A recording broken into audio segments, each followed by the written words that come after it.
We have here a Hewlett-Packard hp-35 scientific calculator.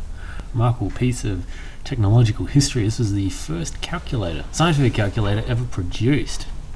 This particular one does not suffer from the 2.02 bug and has a raised dimple on the number 5 button, so you can find your place on the keyboard.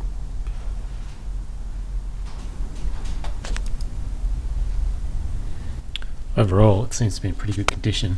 The back label's been punctured where the screws are.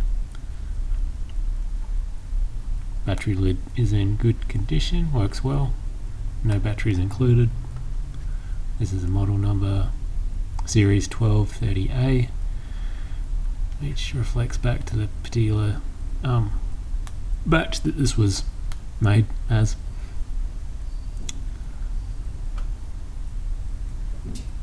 Included power supply has an Australian plug on it, which you can replace very easily.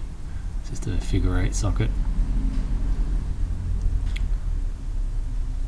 All in good working order. That main plug is not original, but the transformer and lead are. Sockets and plugs all nicely. It's in good working condition all overall.